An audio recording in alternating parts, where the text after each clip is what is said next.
আসসালামু আলাইকুম ওয়া রাহমাতুল্লাহি ওয়া বারাকাতুহু। কেমন আছেন আপনি? দাঁড়ান, আল্লাহু আকবার। সবাই লা ইলাহা ইল্লাল্লাহু ওয়াহদাহু লা শারীকা লাহু ওয়া নাশহাদু আন্না সাইয়্যিদানা ওয়া হাবিবানা ওয়া মাওলানা মুহাম্মাদান আবদুহু ওয়া রাসূলুহু الذي أرسله بالحق بشيرا ونذيرا وداعيا إلى الله بإذنه وسراجا منيرا فقد قال الله تعالى في كلامه المجيد وقرآنه التوحيد জবান ছেড়ে পড়ে না আউযু বিল্লাহি মিনাশ শাইতানির রাজীম বিসমিল্লাহির রাহমানির রাহিম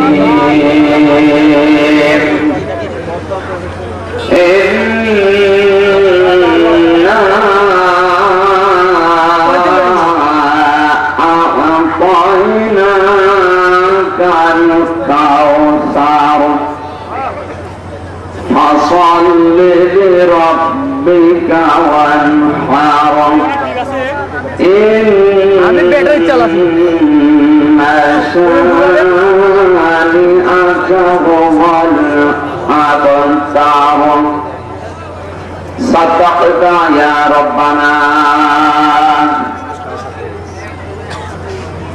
عن أبي هريرة رضي الله تعالى عنه قال قال النبي صلى الله عليه وسلم ومن تركه من جبار قسمه الله إلى آخر الحديث. رواه الترمذي. وقال تعالى في شان حبيبي إن الله وملائكته يصلون على النبي يا أيها الذين آمنوا صلوا عليه وسلموا تسليما.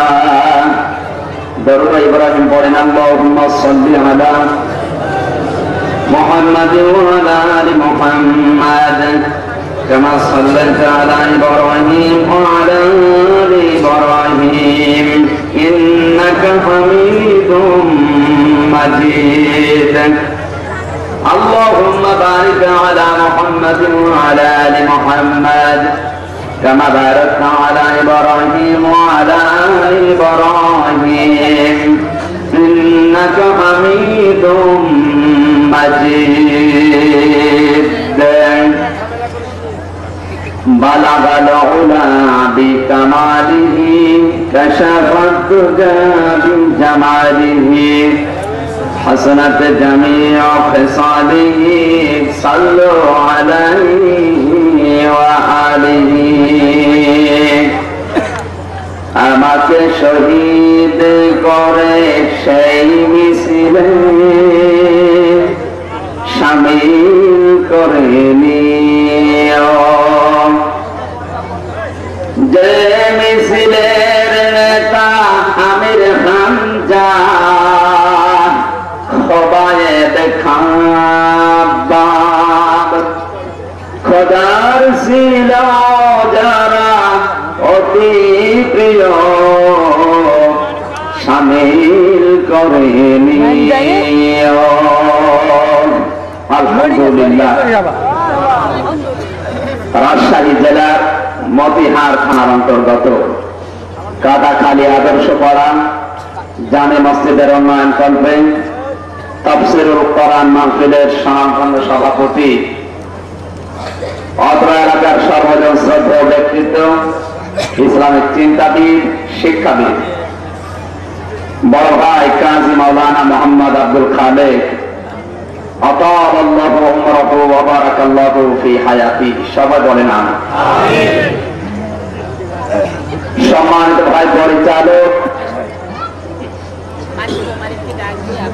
অত্র এলাকার বিশিষ্ট আলেমে দ্বীন জনাব মাওলানা আব্দুল মতিন দামাত বারকাতুহুল আলিয়া, আলোচনা রেখে ধন্য করলেন ইসলামিক চিন্তাবিদ, শিক্ষাবিদ জনাব মাওলানা মোহাম্মদ রফিকুল ইসলাম দামাত বারকাতুহুল আলিয়া। মঞ্চে বসা, আসমানের নিচে জমিনের উপরে আল্লাহকে যারা সবচাইতে বেশি ভয় করে, সম্মানিত ওলামা একরাম, সামনে বসা মুসলমান ভাইরা, পিতৃতুল্য মুরব্বি একরাম, প্রাণ প্রিয় যুবক ভাইরা, স্নেহের কচি কাচারা, গোয়েন্দা বিভাগের লোকেরা, পর্দার আড়ালে সম্মানিতা মা এবং বোনেরা, প্রাণ প্রিয় রাজশাহীবাসী, মহানবুল ইজ্জাত ওয়াল জালালের দরবারে মাথা নত করে শুকরিয়া আদায় করছি। যে সময় তামাম পৃথিবীতে আগুন জ্বলছে, এই কঠিন পরিস্থিতিতে আল্লাহ সব ভয়কে দূর করে দিয়ে কোরআনের জন্য বাড়ি থেকে পর্যন্ত নিয়ে আসার যে ঈমান, এটা এখনো পর্যন্ত আমাদেরকে দিয়েছে। এই ঈমানের জোরে খুশি হয়ে বলছে আলহামদুলিল্লাহ। ঈমানের জোরে এতটুকু, আরো জোরে বলো।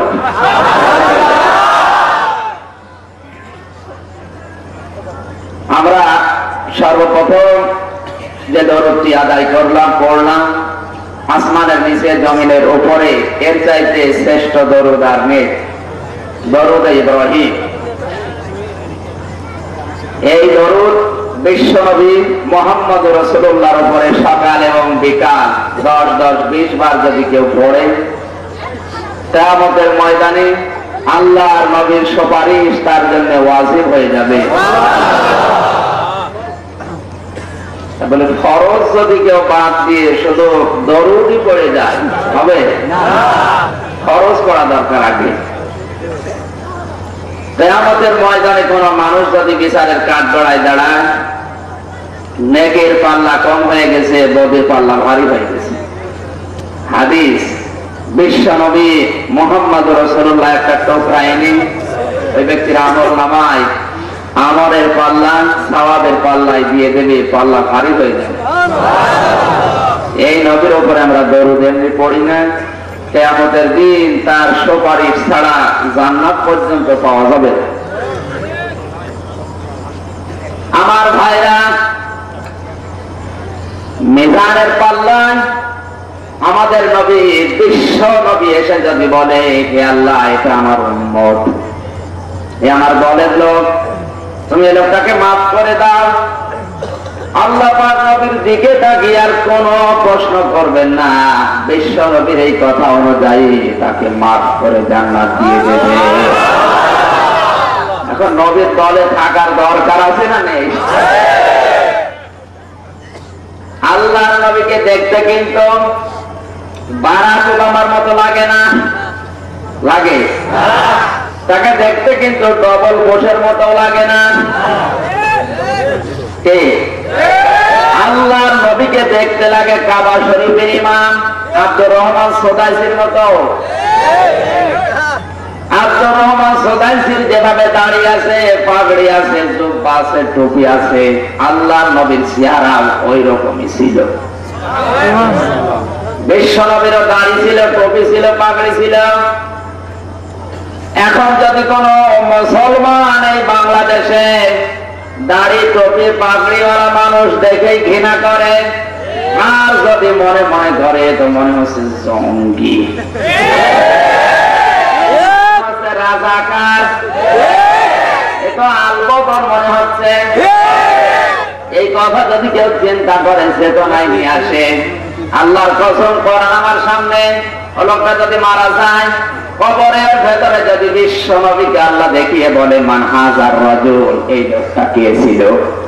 দুনিয়াতে যারা নবীর আদর্শওয়ালা মানুষগুলোকে, বিশ্ব নবীর চরিত্রের মানুষগুলোকে যারা রাজাকার, আল বদর, আল জঙ্গি উপাধি দিয়েছে, নবীকে কবরে দেখার পরেও বলবে এটা তো জঙ্গি মনে হচ্ছে।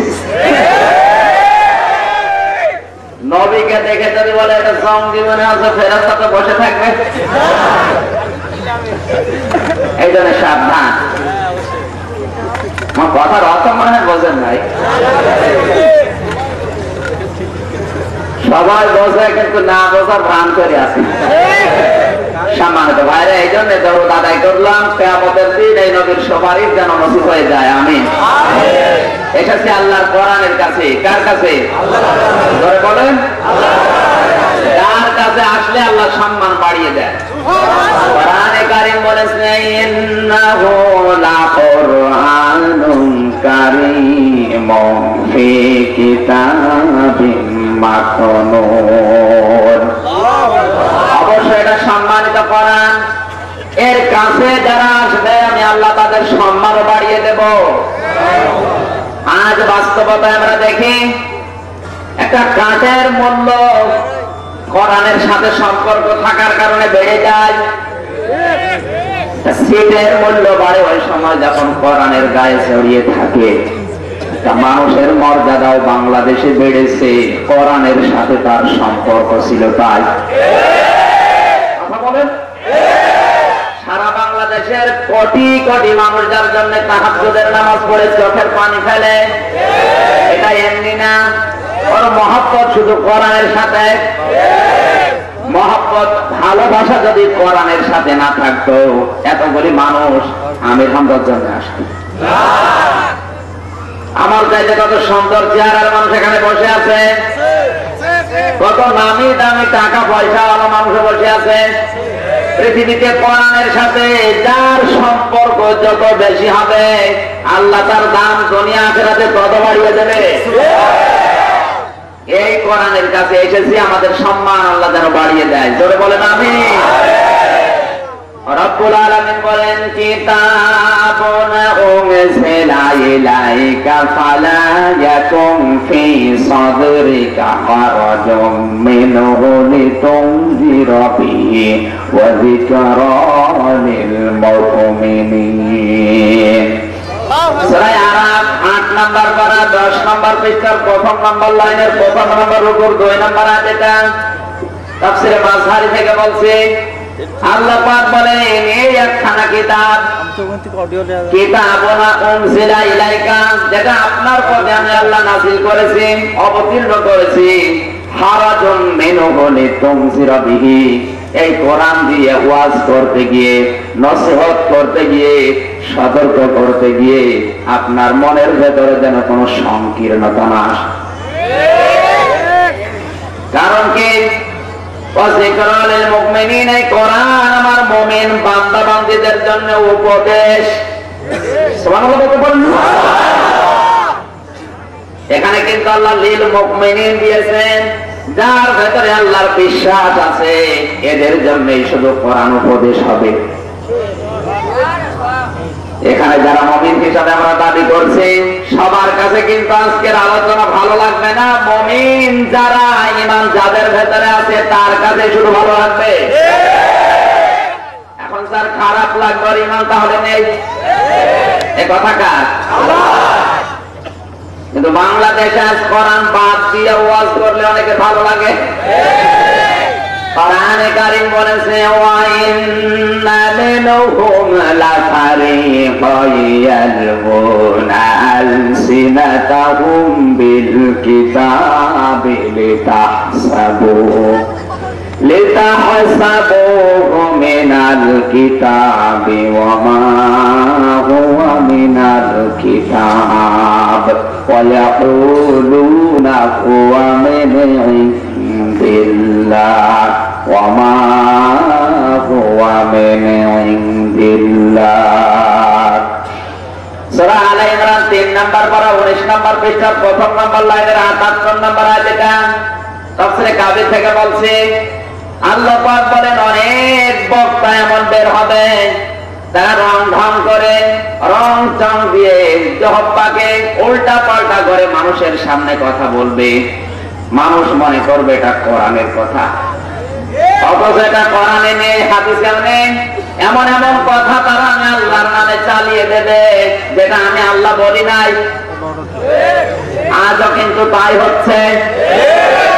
ওই ওয়াজগুলো হলে কোনো মানুষের সমস্যা হয় না। সাপের কাহিনী যদি আমি শুরু করি কোনো মানুষের সমস্যা হবে বলে বলেন? মাছের কাহিনী শুরু করলে সমস্যা হবে? সেদিন পাবনা একজন ওয়াজ করছে, আমার পীর সাহেব খয়ের এবং জর্দা দিয়ে পান খাই, ধরে বলে সুবহানাল্লাহ। লোকজন বলে সুবহানাল্লাহ। চিন্তা করলাম আমার পীর সাহেব পান খেলেই কি আর না খেলেই কি, এখানে সুবহানাল্লাহ বলা কি আছে? অনেকে মনে করে পান যে খায় আল্লাহ বলি, যারা পান খায় তারা আবার খারাপ মনে করে। এই সমস্ত ওয়াজগুলো যাতে সারা রাত করি, পৃথিবীর আমার মনে হয় বসও খারাপ বলবে, কথা বলেন।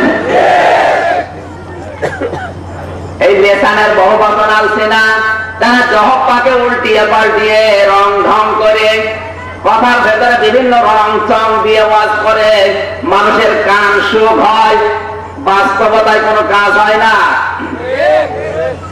তারা বলে এগুলো আল্লাহ নাজিল করেছে, আল্লাহর কথাই বলছি, অথচ আল্লাহ বলেন এগুলো আমি নাজিল করি নাই। আল্লাহ সম্পর্কে যা বলে ওগুলো মিথ্যা, অথচ ওরা এগুলো জানে যে আমরা মিথ্যা কথা বলছি। আজ বিভিন্ন দরবার থেকে যে কথাগুলি আসতেছে তাকান, আমি শুধু ইঙ্গিত দিচ্ছি। আমার মনে হয় রাসূল যে দরবার তৈরি করে কথা বলেছিলেন, ওই কথা আসলে বাংলাদেশ ইসলাম কায়েম হয়ে যেত। যতগুলি পীরের দরবার এই দেশে আছে হক্কানি গুলো বাদ দিয়ে যারা বাতিল পন্থায় শুধু পেট নিয়ে আসে, এদের দরবার থেকে কোরআনের কোনো কথা নেই, হাদিসের কোনো কথা নেই। ওর বাবা যা বলে ও তাই বিশ্বাস করে। এই জন্য আমাদের সাবধান থাকা দরকার।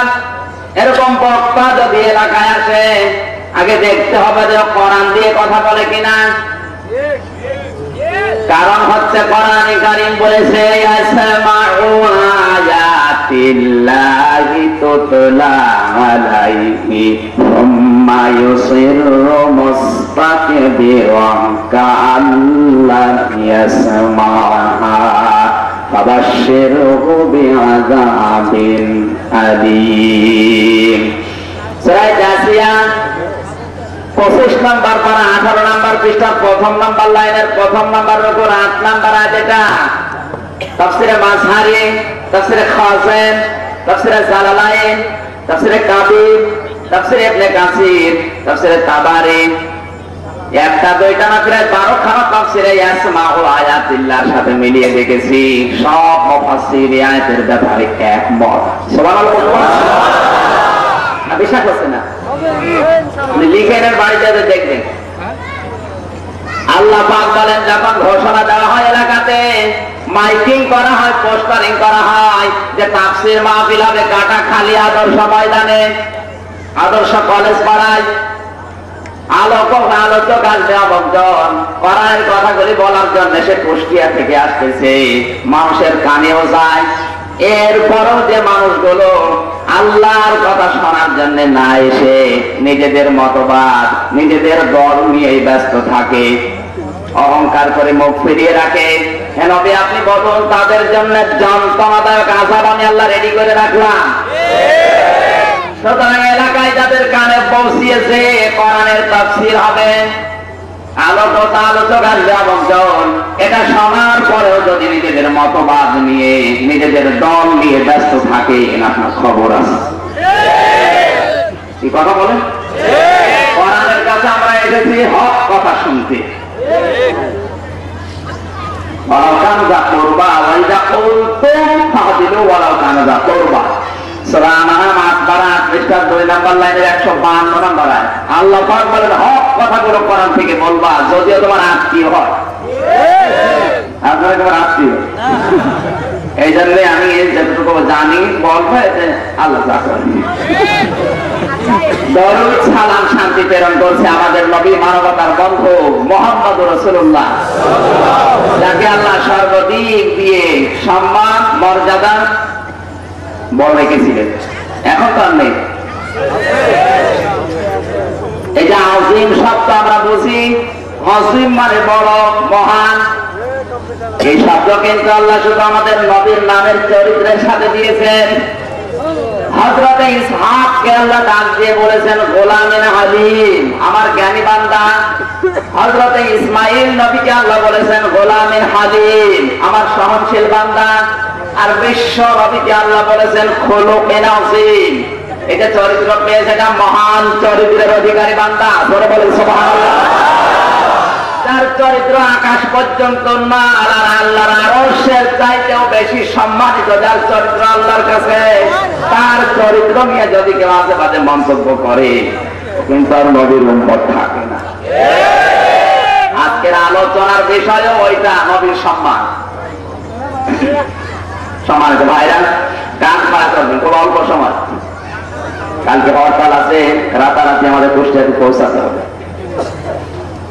আমার ভাইরা, আমি বোঝাচ্ছিলাম বিশ্ব নবীর প্রতি আমরা দরুদ পড়লাম এই জন্য, কারণ সর্বদিক দিয়ে তিনি সবচেয়ে বড়। চেহারার দিকে তাকান। হযরত জাবির রাদিয়াল্লাহু তাআলা আনহু বলেন, আল্লাহর নবীকে একদিন পূর্ণিমার রজনীতে দাওয়াত দিলাম। নবীজি বাড়িতে আসলেন। বিশ্ব নবী মুহাম্মদ রাসূলুল্লাহকে দেখে আমার মনে হচ্ছে চাঁদের চাইতে আমার নবীর চেহারা অনেক উজ্জ্বল। কারণ চাঁদের ভেতরে তাকিয়ে দেখলাম একটা কালঙ্কের দাগ পাওয়া যাচ্ছে। নবীর চেহারার দিকে তাকিয়ে দেখি কোন কলঙ্কের দাগ নবীর চেহারায় পাওয়া যায় না। কারণ এই চেহারাটা হচ্ছে মানুষের সব কিছু বলে দেওয়ার একটা মেশিন। আল্লাহ নবী ছোট্ট বয়স থেকে এই মেশিনটা ঠিক রেখেছিলেন। হালিমাতুস সাদিয়ার কোলে যখন পালন হচ্ছিলেন, বিশ্ব নবীকে তার ডান স্তন হালিমা দিয়েছে। ডান স্তন পান করার পরে যখন বাম স্তন দিয়েছে, বিশ্ব নবী আমার মুখ বের করে নিলেন। হযরত হালিমা জোর করে যখন বাম স্তন আবার মুখে দিয়েছে, আল্লাহর নবী বলেন চোখের ভাষা দিয়ে মা আপনি বোঝেন না, পৃথিবীতে আমি মানুষের হক নষ্ট করার জন্য আসি নাই। ডানের দুধ আমি পান করেছি, বায়েরটা আমার দুধ ভাই আব্দুল্লাহ এবং সাইমার জন্য। আমি বোনের হক, ভাইয়ের হক নষ্ট করার জন্য পৃথিবীতে আসি নাই, হক প্রতিষ্ঠা করার জন্য আল্লাহ আমাকে পাঠিয়েছে। চোখের ভাষা দিয়ে নবীজি হালিমাকে বোঝাচ্ছেন ছোট্ট বয়সে তিনি ইনসাফ প্রতিষ্ঠা করে উম্মতকে শিক্ষা দিলেন। ছোট বয়স থেকেই ইনসাফ সমাজে রাখতে হবে।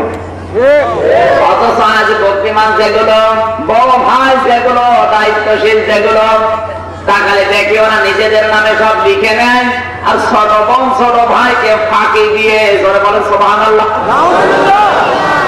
নাউযুবিল্লাহ বলছেন। আমার তো আশ্চর্য লাগে, কারণ আপনি যে অপরাধ করলেন এই অপরাধটা সহ্য করার ক্ষমতা আপনার থাকতে হবে। কোন মানুষ যদি মানুষের শরীর ফাঁকি দিয়ে মারা যায়, সে ভাইয়ের হোক, বোনের হোক, জনগণের হোক, মরণের সময় একটা জিনিস নসিব হবে না, সেটা ঈমান। তাফসীরে মাযহারিতে মুফাসসির লিখেছেন জনগণের হক, ভাইয়ের হক, বোনের হক যারা ফাঁকি দিয়ে আত্মসাৎ করে খাবে, মরণের সময় একটা জিনিস ওদের নসিব হয় না। আল্লাহ নিজে জানিয়েছেন ওদের ঈমান নসিব হয় না, ও বেঈমান হয়ে মারা যায়। আর বেঈমান হয়ে যদি কেউ মারা যায়, যে আযাব আপনার জন্য সহ্য করতে পারবেন। এই জন্য আটি গিলার আগে আন্দাজ করে গিলা দরকার। স্বামী গেছে তার স্ত্রীকে নিয়ে পার্কে, কলা কিনেছে দুইজন দুইটা।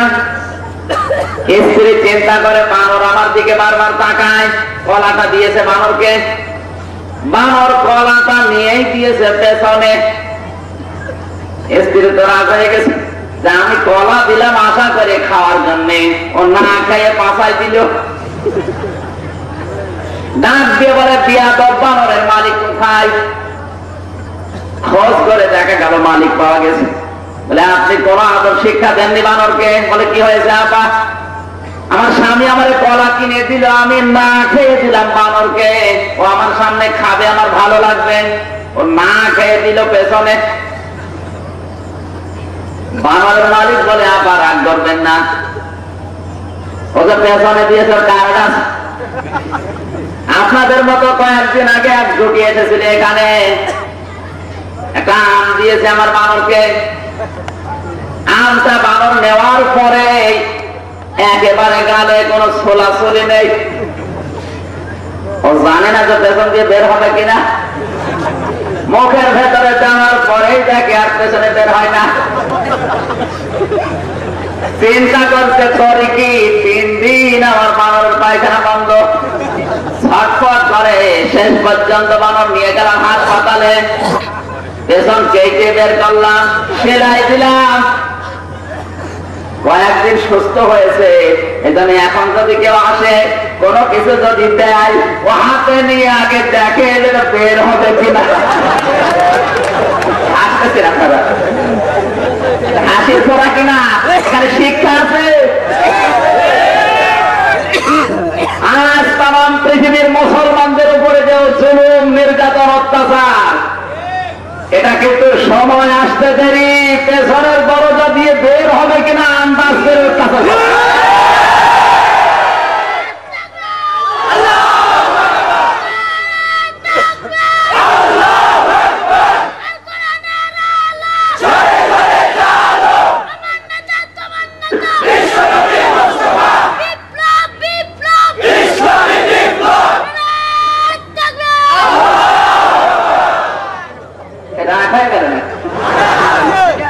আমার ভাইরা, আমার বোঝানোর বিষয় ছিল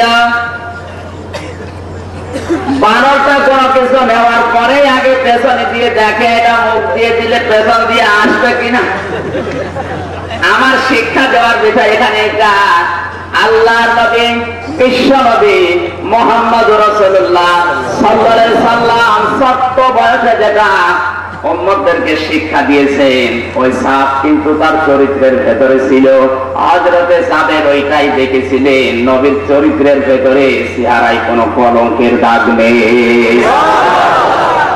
আমার কথাটা একটু ভেতরের, একটু গভীর চিন্তা করে দেখুন। আজ মানুষের চেহারা দেখলেই বোঝা যায় এটা চিটার না বাটপার না লম্পট। কথা বলেন। এজন্য শরীর যেন ফাঁকি দেওয়া না হয়, তাহলে আপনার চেহারা নষ্ট হয়ে যাবে। কোরআনে কারীম বলেছে, ওয়াকাযালিকা জাআলনা লিকুল্লি নাবিয়্যিন আদুওয়ান মিনাল মুজরিমিন ওয়া কাফা বিরাব্বিকা হাদিয়ান ওয়া নাসীরা। সূরা ফুরকান 19 নম্বর পারার 1 নম্বর পৃষ্ঠা 13 নম্বর লাইনে 30 নম্বর আয়াতে আল্লাহ পাক বলেন, যুগে যুগে যারা আমার নবীর শত্রু ছিল, এরা প্রত্যেকেই ছিল মুজরিম, পাপিষ্ঠ আর গুনাহগার। এদেরকে দেখলেই বোঝা যেত যে এদের চরিত্রের ভেতরে চিটারি, বাটপারি, ধোঁকাবাজির ছাপ ছিল। হযরতে আনাস শুধু এই চেহারা দেখেন নাই, হযরতে সাবের শুধু এই চেহারা দেখেন নাই, বিশ্ব নবীর চেহারার দিকে তাকিয়ে দেখলেন আল্লাহ নবীর চরিত্রের ক্ষেত্রে কোনো কলঙ্কের দাগ নেই। এবার আসেন তার জ্ঞানের দিকে। এই পৃথিবীতে যত জ্ঞান আল্লাহ তৈরি করেছেন, সূরা বনী ইসরাঈলের তাফসীরে আমি দেখেছি, জ্ঞানকে আল্লাহ 100 ভাগ করলেন, 99 ভাগ রেখে দিলেন নিজের কাছে। বাকি যে 1 ভাগ আছে ওইটা আর 100 ভাগ করেছেন। এই 100 ভাগ জ্ঞানকে 99 ভাগ দিয়েছেন আমাদের নবীর ভেতরে, বাকি 1টি ভাগ দিয়েছেন তামাম পৃথিবীর সব সৃষ্টির ভেতরে। 100 ভাগের 1 ভাগ জ্ঞান থেকে নিউটন তৈরি হয়েছে, গ্যালিলিও তৈরি হয়েছে। কথা বলেন।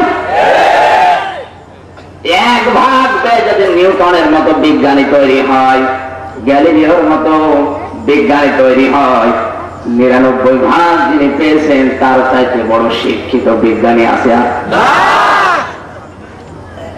জ্ঞানের দিক থেকে আমাদের নবী শ্রেষ্ঠ। যে সেই দিক থেকে তাকে ছোট করতে চেয়েছে, ওই জায়গায় থেকে আল্লাহ তার মর্যাদা বাড়িয়েছে। হাদিস শরীফ থেকে শোনাচ্ছে, হযরতে হুসাইন রাদিয়াল্লাহু তাআলা আনহু আল্লাহর নবীর কাছে এসে বলে, হে আমার নানা, বাজার থেকে দেখলাম মানুষজন ঘোড়া কিনে নিয়ে যায় ছেলেদের জন্য, নাতিদের জন্য। আমরা আপনাদের নাতি, মেহেরবানি করে একটু ঘোড়া আমাদের কিনে দেন। নবীজি বললেন, হুসাইন, ঘোড়া কেনার মতো টাকা আমার কাছে নেই, আসো ঘরের ভেতরে তোমাকে ঘোড়া দিচ্ছি। বিশ্বনবী নিজের পা করে মুখের ভেতরে দিয়ে হুসাইনকে পিঠে নিলেন, ঘোড়া সাজলেন, টকবক টকবক করে আওয়াজ করে বলে, হুসাইন, এটাই তোমার ঘোড়া। আল্লাহর নবী টকবক টকবক করে, হুসাইন হেসে খেলে আনন্দ করে। ইতিমধ্যে হযরত ওমর হাজির, দরজায় তাকিয়ে দেখে আল্লাহর নবী হামড় হেঁটে ইমাম হুসাইনকে ঘোড়া সওয়ারি বানিয়েছে। বিশ্বনবী ডাক দিয়ে বললেন, ঘোড়াটা খুব সুন্দর। নবীজি বললেন, শুধু ঘোড়াই সুন্দর, ঘোড়ার মালিক কি সুন্দর না? আল্লাহর নবী বললেন, হুসাইন, এবার তুমি নেমে পড়ো, ওমর এসেছে, হয়তো গুরুত্বপূর্ণ কোনো কথা বলবে। হযরতে হুসাইন বলে, আপনি কেমন ঘোড়া? মালিকের কথা শোনেন না? আল্লাহর নবী বললেন, এটা তো সেই ঘোড়া না। হুসাইন বলে, ঘোড়া তো ঘোড়ায়। সেই ঘোড়া, এই ঘোড়া কি? ঘোড়া তো ঘোড়ায়। চুপ করেন, যখন আমি ছেড়ে দেব তখন আপনি ছাড় পাবেন। আল্লাহর নবী বললেন, হুসাইন, এবার নেমে পড়ো। হযরত হুসাইন বলেন, না না, আমি কিন্তু উপরে আছি, আপনার চাইতে অনেক মর্যাদা উপরে আমার, কারণ উপরে যে থাকে তার দাম তো বেশি। কে কথা বোঝেন আমার? বিশ্বনবী মুহাম্মদ রাসূলুল্লাহ ইমাম হুসাইনকে পিঠ থেকে নামিয়ে কোলে তুলে বললেন, না না, তুমি উপরে আসো, এই বলে তোমার মর্যাদা উপরে এটা হতে পারে না। কেন? উপরে থাকলে বড় হওয়া যায় তা না। ইমাম হুসাইন বলে, অবশ্যই উপরে যারা আছে তারাই বড়। আপনি একটু খেয়াল করেন, আপনার বাবার নাম কি? নবীজি বললেন, আমার বাবার নাম আব্দুল্লাহ। ইমাম হুসাইন বলে, না না, এই লোকটার কোন লকব আছে? আগেও কোন লকব নেই, পরেও কোন লকব নেই। পৃথিবীতে ঘোষণা দেন, আব্দুল্লাহকে কয়জন চিনবে? আপনি আমার বাবাকে চেনেন? আমার বাবার নামের আগে পরে আল্লাহ নিজে লকব দিয়েছেন আসাদুল্লাহিল গালিব। তামাম পৃথিবীর কাফেরদের জন্য আল্লাহ আমার বাবাকে পাক বানিয়ে পাঠিয়েছে। এই বাবার সন্তান আমি। বাবার দিক থেকে আপনার চাইতে আমার বাবার মর্যাদা অনেক উপরে। নবীজি চিন্তা করলেন, হ্যাঁ, আমার বাবা আব্দুল্লাহ জান্নাত যাবে কি যাবে না এটা সঠিক করে আমি বলতে পারি না, কিন্তু হোসাইনের বাবা আলী এটা যে জান্নাতে যাবে জানিয়েছে কে? বলেন। বাবার দিক থেকে আপনার চাইতে আমার মর্যাদা উপরে। 2 নম্বরে আপনার মায়ের নাম কি? বিশ্ব নবী বলেন বিবি আমিনা। হোসাইন বলেন, না না, এ পর্যন্তই শেষ। এই মহিলার আগেও কিছু নেই, পরেও কিছু নেই। আপনি কি আমার মাকে চেনেন? আমার মায়ের আগেও লকব, পরেও লকব, খাতুনে জান্নাত। এমন মহিলা আমার মা, জান্নাতে যাওয়ার আগ পর্যন্ত কোন মহিলাকে আল্লাহ জান্নাত দেবে না। জান্নাতের মহিলাদের সরদারিনী বানিয়েছে আমার মাকে। বিশ্ব নবী মুহাম্মদ রাসূলুল্লাহর চোখের নয়নের মণি। এমন মা তো আপনার নেই। তামাম পৃথিবীর সব জায়গা আমার মায়ের নাম শুনলে মানুষ আল্লাহর কাছে দোয়া করে, আপনার মায়ের নাম শুনলে দোয়া করবে। নবীজি চিন্তা করলেন, আমার মা আমিনা জান্নাত যাবে কি যাবে না আমি গ্যারান্টি দিতে পারি না, কেন হোসাইনের মা জান্নাতে যাবে এই গ্যারান্টি আল্লাহ নিজে পাঠিয়েছে। মায়ের দিক থেকে হোসেন আমার চাইতে বড়, এজন্য উপরে আছে। ইমাম হোসেন বলে, না না। 3 নম্বরের প্রশ্ন, আপনার নানির নাম কি? নবীজি বললেন আমার নানির নামে। ইমাম হোসাইন বলে না না, এই মহিলাকে কয়জন চেনে আপনি জিজ্ঞাসা করেন। আপনি কি আমার নানিকে চেনেন? এই পৃথিবীতে ইসলামকে জিন্দা করার জন্য যার অর্থ আল্লাহ নিজে কবুল করে নিয়েছে। তাম পৃথিবীর কোন মহিলাকে আল্লাহ নিজে সালাম দেয়নি, শুধু সালাম দিয়েছে আমার নানিকে। আমার নানি বিশ্ব নবীর স্ত্রী হযরতে খাদিজাতুল কুবরা। নবীজি কান্না আরম্ভ করলেন, কারণ ইমাম হোসাইনের কথা শুধু না, স্ত্রীর কথা মনে হয়ে গেছে। বিশ্ব নবী গভীর রজনীতে যখন আসতেন দিন প্রচার করে, এই খাদিজা আল্লাহর নবীর জন্য দরজায় পিঠ লাগিয়ে দাঁড়িয়ে থাকতো। ইমাম হোসাইনের কথা শোনার পরে নবীজির ওই কাহিনী মনে পড়েছে। বিশ্ব নবী কান্না আরম্ভ করলেন। নবীজি বললেন, হোসাইন এমন কথা তুমি বলেছো যে সময় মক্কায় কেউ ছিল না, তোমার নানি আমাকে দিনের জন্য সাহায্য করেছে। ইমাম হোসাইন বলে, নানা আমার এখনো প্রশ্ন আছে। নবীজি বললেন, আর কি বলো বলো। ইমাম হোসাইন বলে, নানা আপনার নানার নাম কি? নবীজি বলে, আব্দুল ওহাব সুহরী। বিশ্ব নবীকে বললেন, নানা এই লোকটাকে কেউ চিনবে? এই লোকটার কর্মজীবন ছিল, সে একজন জুয়েলারের ব্যবসায়ী, সোনার ব্যবসা করত। এই তার পরিচয়। আপনি কি আমার নানার পরিচয় জানেন? শুধু এই পৃথিবী না, আল্লাহর আরশ পর্যন্ত যার নাম দরুদ পড়ে, আল্লাহ নিজে যার নামে দরুদ আদায় করে, পৃথিবীর এমন কোন জায়গা নেই আমার নানার নাম উচ্চারণ হয় না। ওয়ারাফা'না লাকা যিকরাক, যার পরিচয় আল্লাহ নিজে ওপেন করেছে, যার মর্যাদা আল্লাহ নিজে উপরে তুলে দিয়েছেন। আমি সেই নানার নাতে, আপনি কি আমারে নামিয়ে দিতে চান? আমার ভাইরা, এতক্ষণ পর্যন্ত যেটা বোঝালাম, ইমাম হোসাইন যতই ছোট করতে গেছে তত দাম বেড়ে গেছে নবীর। কথা বলে ঠিক কিনা? কোন দিক দিয়ে তাকে ছোট করার কায়দা নেই। যদি আজ বাংলাদেশে বিভিন্ন কায়দায় তাকে ছোট করার কায়দা চলছে। অনেকে বক্তব্য দিচ্ছে, জমার খুতবায় নবীর নাম উচ্চারণ না করে এই দেশের অমুক নেতার নাম উচ্চারণ করা দরকার। এ বক্তব্য একজন আলেম দিয়েছে, মেজবাউর রহমান। আমি নাম দিয়েছি মেজবাউর শয়তান।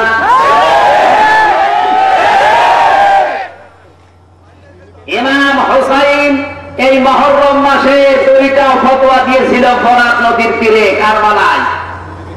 এমনি এমনিতে তার সাথে নবীজি স্বপ্নে এসে দেখা করেননি কারবালাতে। আমরা শুধু ইমাম হোসাইনের এই ঘটনা, মুহররমের কাহিনী শুনি আর চোখের পানি ফেলে শেষ করে দিই। ইমাম হোসাইন এই মুহররম মাসের 10 তারিখে দুইটি ফতোয়া দিয়ে তিনি অমর হয়ে আছে। কয়টা? জোরে বলেন। আল্লাহর নবীর এই নাতি দুটি ফতোয়া দিয়ে যদি অমর হয়ে থাকতে পারে, আমরা যদি ওই দুটি ফতোয়া বাস্তবে মেনে নিতে পারি, আমরা ইনশাআল্লাহ অমর হয়ে থাকবো।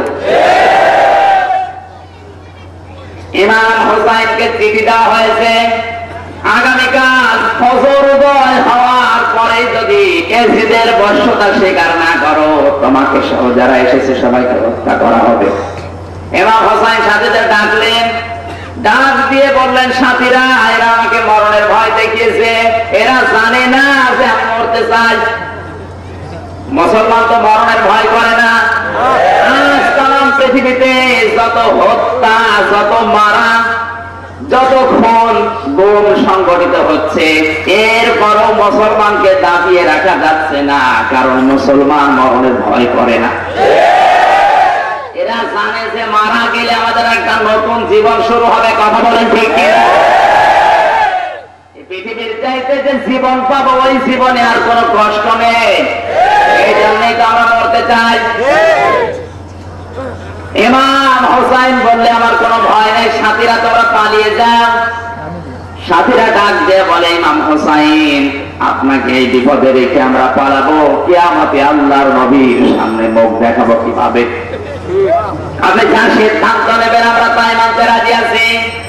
ইমাম হোসাইন ওই দিন দুইটা ফতোয়া দিয়েছিলেন, এর নামে কিন্তু মুহররম, এর নামে মুহররমের শিক্ষা, এর নামে কারবালা। মুসলমান আজ কারবালার ঘটনা বলেন খুব ভালো লাগে। হাদিস শরীফ থেকে বলছি এই দুটি ফতোয়াকে ইমাম হোসাইনের রক্তে লেখা ফতোয়া বলা হয়। ইমাম হোসাইন ওই দিন কারবালার তাবুর ভেতরে দুইটা ফতোয়া দিলেন।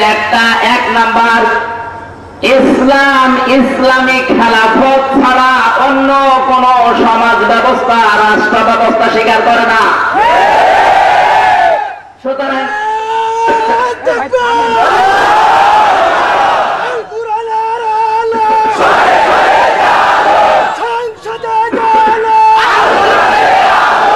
আমরা সবাই চলছে না ওই করি না বলেন বোমা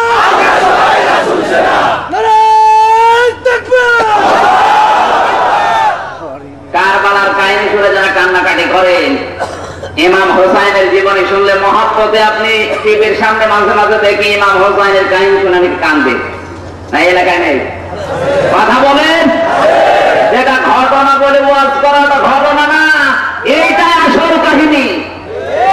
ইমাম হোসাইন ফতোয়া দিলেন যেখানে ইসলাম থাকবে কোনো অন্য কোন মতবাদ চলতে পারে না, এর নাম কারবালা। আজ ইসলামও চলছে, ধর্ম নিরপেক্ষ মতবাদও চলছে, এর নাম কি কারবালা? এর নাম মুহররম। কিসের মুহররম পালন করবে? শুধু হাই হোসেন সব শেষ। ইমাম হোসাইন 2 নম্বরে ফতোয়া দিলেন, সত্য কথা বলতেই হবে, হক কথা বলতেই হবে, যদিও জীবন চলে যায়। আজ আমরা অনেকে ফতোয়া বানিয়েছি যে মিথ্যা কথা বলে জীবন বাঁচানো যায়। এটা জীবন আরো দেওয়া খরচ, জীবন দেওয়া কি বলুন। আর আমরা মিথ্যা কথা বলে জীবন বাঁচানো খরচ হাদিস বানিয়ে নিয়েছি। এটা কোনো হাদিস না, এটা বানানো হাদিস। কথা বলুন। ডক্টর আব্দুল্লাহ জাহাঙ্গীরের লেখা হাদিসের নামে জালিয়াতি, ওর ভেতরে এটা আছে মানুষের মুখের প্রসিদ্ধ কথা হাদিস হয়ে গেছে। মানুষ এখানে বিভিন্ন জায়গায় মিথ্যা বলে আরামে চলে যাচ্ছে। আমার ভাইরা, আমার শিক্ষা দেওয়ার বিষয় ছিল ইমাম হোসাইন যে দুটি ফতোয়া দিলেন, এই দুটি ফতোয়া দিয়ে তিনি ঘুমিয়ে আছেন। গভীর রজনীতে বিশ্ব নবী মুহাম্মদ রাসূলুল্লাহ তার তাবুতে এসে হাজির। আল্লাহর নবীর পেছনে আছে ইমাম হাসান, তার পেছনে আছে মা ফাতিমাতুজ জাহরা, তার পেছনে আছে হযরত আলী। 4 জন জান্নাতের পিয়ালা নিয়ে এসে নবীকে ডাক দিয়ে বলে, হোসাইন, যে যদি ফতোয়া তুমি দিয়েছো টিকে যদি থাকতে পারো, আজরাইল তোমার কাছে আসতে শুধু দেরি হবে, এই জান্নাতের পিয়ালা পান করতে দেরি হবে না। এর নাম মুহররম, এর নাম কারবালা। ইমাম হোসাইনের ঘটনা শুনে কান্নাকাটি করছে। ইমাম হোসাইনকে এমনিতে বিদেশে দেখা করেন নাই, ফতোয়া দিয়েছিলেন কয়টা বলেন? ইসলাম যেখানে থাকবে সেখানে অন্য কোন মতবাদ চলতে পারে না, এইটা ইমাম হোসাইনের 1 নম্বর ফতোয়া।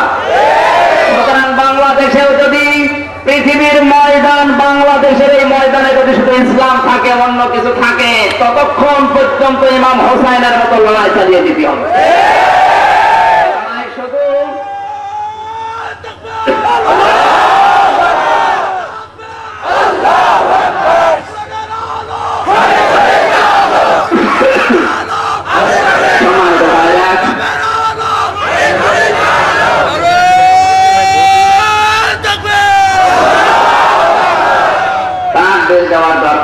যে বিষয়টা বোঝাচ্ছি, এইটা যদি আপনি বুঝতে পারেন এ মাহফিল সাকসেস।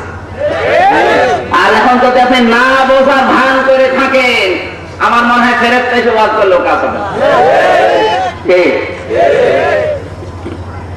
ঘুমিয়ে যদি থাকে আসল ঘুম তারা তোলা যায়, আর যদি জেগে ঘুমায় তোলা যাবে। এই জন্যে 1500 বছর আগে যেটা সংঘটিত হয়েছিল কারবালার প্রান্তরে, এখনো কিন্তু ওইটাই পৃথিবীর অনেক জায়গায় হচ্ছে। বাংলাদেশ মনে এই দেশে দেখি রাজতন্ত্র ইমাম হোসাইন হুসাইন স্বীকার করেন না, এই জন্যই কারবালার প্রান্তরে তিনি জীবন দিয়েছিলেন। আজ পৃথিবীর ময়দানে বাংলাদেশ কিন্তু দ্বিতীয় কারবালার স্থানে আছে। এজন্য সত্য কথা, হক কথা বলতেই হবে, যদিও জীবনের উপরে হুমকি আসে, জীবন চলে যায়। ইমাম হোসাইনের ফতোয়া ছিল 2 নাম্বার এইটা। আর ইসলাম যেখানে চলবে সেখানে রাজতন্ত্র চলতে পারে না, সেখানে সমাজতন্ত্র চলতে পারে না, সেখানে ধর্মনিরপেক্ষ মতবাদ চলতে পারে না। এই সিদ্ধান্ত নিয়ে যদি মাহফিলে বসতে পারেন, হেদায়েত পেলেও পেতে পারেন। আর যদি মনে করেন যায় সবাই যাচ্ছে আমিও যাব, কে কার হবে? আল্লাহ আমাদেরকে হেফাজত করুন। ইমাম হোসাইন ছোট করার জন্য আল্লাহর নবীকে প্রশ্ন করেন নাই, বিশ্ব নবীকে প্রশ্ন করে কিন্তু তার সম্মানে শেষ পর্যন্ত বেড়ে গেছে। কথা বলেন ঠিক কিনা? এজন্য তার উম্মত হয়ে আমরা গর্ববোধ করছি, তিনি কোন দিক থেকে ছোট না, সর্বদিক দিয়ে তিনি আল্লাহর কাছে, পৃথিবীর কাছে বড়। কথা বলেন ঠিক কিনা? আল্লাহ তার উম্মত হিসাবে কবুল করুন, আমিন। আজকের তেলাওয়াতকৃত আয়াত হেদায়েতের নিয়তে শুনবেন। সূরা কাউসার। আমার মনে হয় কোরআনের উপরে আমার যতটুকু দখল আছে, জ্ঞান আছে, কোরআন শরীফের সামানাইজ করে আল্লাহ এই কাউসারের ভেতরে ঢুকিয়ে দিয়েছে। তো দেখি তো কি আছে, নাকি রাগ হচ্ছে? তেলাওয়াত করেন। আউযু বিল্লাহি মিনাশ শাইতানির রাজীম। বিসমিল্লাহির রাহমানির রাহিম। ইন্না আ'তাইনাকাল কাউসার ফাসাল্লি লিরাব্বিকা ওয়ানহার ইন্না শানিআকা হুয়াল আবতার। সূরা কাউসার মক্কায় অবতীর্ণ হয়েছে, 3টা মাত্র আয়াত আল্লাহ দিয়েছে। ছোট সূরার ভেতরে সব চাইতে এটা ছোট্ট। কোরআন শরীফের তাফসীর করার জন্য 23টি বিষয় জানা লাগে। কয়টা? তাফসীরে মাসানির প্রথম ভূমিকায় দেখবেন আছে আল্লামা সানাউল্লাহ পানিপতি রহমাতুল্লাহ আলাইহি বলেন, তাফসীর করে মানুষকে বোঝাতে হলে কমপক্ষে 23টা বিষয়ের জ্ঞান থাকা লাগবে। কোরআন শুনতে হলে কমপক্ষে 5টি বিষয় মানুষের কাছে খোলাসা করতে হবে। কয়টা? জোরে বলেন। 1 নম্বরে কোরআনের তাফসীর করতে হলে যে আয়াত থেকে তাফসীর হবে ওটা তেলাওয়াত করে শোনানো। 2 নম্বরে ওর অর্থ জানা। 3 নম্বরে ওর শানে নজুল, প্রেক্ষাপট জানা। 4 নম্বরে ওর ব্যাখ্যা জানা। 5 নম্বরে ওখান থেকে শিক্ষা নিয়ে তারপরে বাড়ি যাওয়া। কথা বোঝা গেছে? এবার আসেন তো 5টার দিকে একটু হাত তোলান। আপনাদের কষ্ট হচ্ছে ভাই? তেলাওয়াত করলাম আপনাদের এই জন্যে, আজ বাংলাদেশে অনেক মুসলমান আছে কোরআন শরীফ পড়তে পারে। কথা বলেন। রাজনৈতিক মঞ্চে বক্তব্য দিচ্ছে মাঝে মাঝে দেখি বিসমিল্লাহির রহমানির রহিম, বলে না? তাও তো আমি সুন্দর করে বললাম। আর ওদেরটা শুনলে মনে হয় শয়তান হাসবে, আমিও ওদের সাথে ভালো করতে। মুসলমানের সন্তান আজ বিসমিল্লাহ পড়তে পারে না, এমন অনেকে কালেমাও পড়তে পারে না। বেশি বললাম? অনেকে আমাদের নবীর নাম কি মুসলমান তাও জানে না, এই জন্যই তো গালি চাই। কথা বলছে না কেন? বেশি বলছি? গাইবান্ধায় এক মাহফিলে যে বাড়িতে থাকার ব্যবস্থা, ওখানে থাকার পরে একটা ছেলে পানি নিয়ে আসতেছে, খাবার নিয়ে আসতেছে। জিজ্ঞাসা করলাম তোমার নাম কি? ওর নাম বলছে আকাশ। সুন্দর নাম। জিজ্ঞাসা করলাম কালেমা জানো? বলো হুজুর কালেমা কি? আমাদের নবীর নাম কি? বলে আমাদের নবীর নাম এরশাদ। তুমি আর নাম পাইলে না, চাচার নাম বলছে। চাচা সকালে এক কথা বিকালে এক কথা, এই যদি নবী হয় উম্মত কারা? বলে কেন হুজুর আমাদের রাস্তাঘাটটাই আমাদের নবী করেছে। ও মনে কাছে রাস্তাঘাট যারা করে ফুল বেরি সেরাই মনে হয় নবী। মুসলমানের সন্তান কালেমাও করতে জানে না, এমনকি নবী কি তাও জানে না। কথা বলে ঠিক কি? প্রশ্ন করবার হুজুর কি বলেন কালেমা জানে না মানে কত দাওয়াত খায়? আমি জানি আপনি যে দাওয়াত খান ও কালেমা হয় না। তারা যদি একটা হাতে নিয়ে কালেমা মরছে লা ইলাহা ইল্লাল্লাহ লা ইলাহা ইল্লাল্লাহ থেকে গরু আছে এই সলিমদ্দি গরু তারা অনেক কালমা বলে চালিয়ে কথা বলছেন না গরু তারা এদিকে কালেমা বলে চালিয়ে দিচ্ছে। মহাজাব করার সময় জিজ্ঞাসা করা চাষা কয় হাজার বলে 25 লাখ ও 25 বড় পড়িনি করেছে দাওয়াত খাওয়া শুধু কালেমা। সম্মানিত ভাইরা যেটা কোরআন শরীফের তেলাওয়াত যদি আপনি না শিখতে চান আজ বাংলাদেশের প্রত্যেকটি ঘরে ঘরে যদি কোরআনের আওয়াজ জারি হয়ে যেত আমার মনে হয় ওই ঘর থেকে আর এই মমতাজের মাঝে মাঝে গান ভেসে আসতো না। টাকা দেখের দিকে সকালবেলা অনেকে ফাইটটা যায় দিয়ে শুরু করে না বেশি বললাম কোরআনে কারীম বলেছে ওয়ালাকাদ ইয়াসসারনাল কুরআনা লিযিকরি ফাহাল মিন মুদ্দাকির সূরা আবার 27 নম্বর পারা 8 এবং 9 নম্বর পৃষ্ঠা 4 জায়গায় আল্লাহ দিয়েছে আয়াতকে এক জায়গায় না 17 নম্বর আয়াত 22 নম্বর আয়াত 32 নম্বর আয়াত 40 নম্বর আয়াত এক আয়াত আল্লাহ চারবার দিয়ে জানিয়েছেন এই কোরআন আমি আল্লাহ সহজ করে দিয়েছি।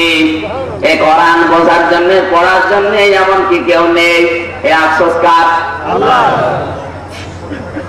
আপনি মুসলমানের সন্তান দাবি করছেন কোরআন পড়তে পারেন না আপনার তো আফসোস হওয়া দরকার আল্লাহ তোমার কালাম আমি পড়তে পারি না।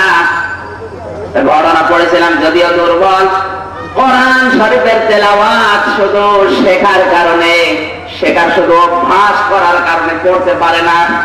লোকটা মারা গেছে প্রত্যেকদিন ওর পারছিল উপযুক্ত শিক্ষক না পাওয়ার কারণে ওস্তাদ না থাকার কারণে প্রত্যেকদিন এশার নামাজ পড়ে কোরআন শরীফের ওই অক্ষরগুলিতে আঙ্গুল বোলাতো প্রতি লাইনে লাইনে আঙ্গুল বলিয়ে পড়া কোরআন শরীফ শেষ করে তারপরে ঘুমাতো। লোকটা মারা যাওয়ার পরে তার মেয়ে স্বপ্ন দেখছে তার বাবাকে আল্লাহ কোরআনের ইজ্জতে মাফ করে দিয়েছে। স্বপ্নে জিজ্ঞাসা করে বাবা আপনি কোরআন পড়তে পারছেন না কোরআনের ইজ্জতে আল্লাহ আপনাকে মাফ করলো কিভাবে? বাবা ডাক দিয়ে বলে মারে আমি কোরআন পড়তে পারিনি উপযুক্ত উস্তাদের কারণে উপযুক্ত শিক্ষক না পাওয়ার কারণে প্রতিদিন এই কোরআন তেলাওয়াত শেখার জন্য নিজে নিজে ঘরের ভেতরে নামাজ পড়ে যখন আমি হাত বুলিয়েছি আমার এই আঙ্গুল বোলানো নাকি আমার আল্লাহর কাছে পছন্দ হয়েছে। আমার গবেষণা যতটুকু আমি জানি বাংলাদেশে আজ নাস্তিক বড় বড় গুলো মুনাফিক গুলো তৈরি হওয়ার একটাই কারণ এই দেশে কোরআনের আওয়াজ নেই। আল্লামা ইবনে কাসির রাহমাতুল্লাহ আলাইহি বলেন কোন দেশে যদি কোরআনের শিক্ষা না থাকে কোরআন তেলাওয়াত বন্ধ হয়ে যায় ওই দেশের শিক্ষিত মানুষগুলো হয় নাস্তিক অথবা মুনাফিক। আমরা কি একটু ভিন্ন আছি? আজ বাংলাদেশে বড় বড় নাস্তিক গুলো দেখা যাচ্ছে কিন্তু এই কারণে কথা বলুন শিক্ষিতরা কম না ডক্টরেট করে আসে ভাষার উপরে দাঁড়িয়ে পোশাক করে অথচ দাঁড়িয়ে পোশাক করলে সবচাইতে বেশি খুশি হয় শয়তান সবচাইতে বেশি রাগ হয় আমার আল্লাহ। আমার ভাইয়ের এখানে কোরআন শিখতে হবে যে কোনো কায়দায় যে কোনো প্রসেসে আপনি পারেন শিখে নেবেন। কোরআন শরীফ না শিখে যদি মারা যান আফসোস করবেন ওই দিন যেদিন কিয়ামত কায়েম হয় আল্লাহ নিজের কণ্ঠ দিয়ে তেলাওয়াত করে জান্নাতি মানুষকে শোনাবে। কোরআন শিখবেন তো? 2 নম্বরে কোরআনের অর্থ বোঝা। যে আয়াতটা আমরা পড়লাম এই আয়াতের অর্থ বুঝতে হবে। কি বুঝতে হবে? জোরে বলেন কেন? আজ বাংলাদেশে অনেক মানুষ বিভ্রান্ত ছড়াচ্ছে কোরআন বোঝা আমাদের কাজ না কোরআন বোঝা আলেমদের কাজ। এটা হিন্দুদের একটা ষড়যন্ত্র কারণ হিন্দুদের ধর্মীয় গ্রন্থ ওদের শুধু গুরু যারা আছে ঠাকুর যারা আছে ওরাই কিন্তু পড়ে সাধারণ মানুষ পড়ে না। মুসলমানদের কোরআন ওই রকম না। আল্লাহ নাযিল করার প্রথমে যে শব্দ দিয়েছেন, ইকরা বিসমি রাব্বিকাল্লাযী খালাক। কোরআনের ভেতরে কোরআন পড়ার ব্যাপারে, বোঝার ব্যাপারে আমি তিনটা অর্থ পেয়েছি, তিনটা শব্দ পেয়েছি। একটা করা, একটা রতালা, আর একটা তালাওয়াত। এই তিনটি শব্দ অভিধান আমি মিলিয়ে দেখেছি। তিনটি শব্দের শাব্দিক অর্থ অভিধানিক অর্থের ভেতরে আছে। করা, রতালা, তালাওয়া মানে পড়া এবং বোঝা। আজ বাংলাদেশের জরিপ চালান, অনেকে হয়তো পড়তে পারে যে কোনো কায়দায়, তাও কায়দা বোঝেন। গরুর গাড়ি যদি আপনি 1 বছর ফেলে রাখেন, হঠাৎ করে যদি ওটা চালাতে যান, তেল মোবিল না দিয়ে রাস্তায় যদি ছেড়ে দেন, কেমন আওয়াজ করবে? করুণ সুরের যে আওয়াজ শোনা যায়। অনেকে কোরআন পড়ে কিন্তু ওই কায়দায় শুনলেই বোঝা যাচ্ছে যে আকাশ আছে। আমার ভাইরা জন্য বুঝতে হবে কোরআনে কারীমকে। ফাহারুমিন মুত্তাকির দিয়েছেন আল্লাহ। কোরআন থেকে উপদেশ দেওয়ার মতো কেউ কি নেই? আপনি যদি নাই বসেন তো উপদেশ নেবেন কি? কথা বলো। আজ বাংলাদেশের শিক্ষা ব্যবস্থায় কোরআন বোঝার যদি পায়তারা থাকতো, 100 মার্ক যদি দেওয়া হতো, এই দেশে ইঞ্জিনিয়ার গুলো আলেম হতো, ডিসি গুলো আলেম হতো। করে বলুন। এটা নেই, এই জন্য ইঞ্জিনিয়ার, ডাক্তার, বৈজ্ঞানিক, এমনকি টিসিএসপি হওয়ার পরে ও আল্লাহ সম্পর্কে আজে বাজে মন্তব্য করছে। একটাই কারণ, কোরআন না বোঝা।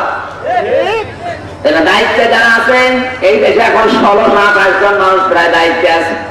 এদের উচিত মুসলমান হিসাবে আমরা দাবি করছি কোরআনে কারীমের শিক্ষা ব্যবস্থায় কোরআন বোঝার প্রসেস তৈরি করে দেওয়া।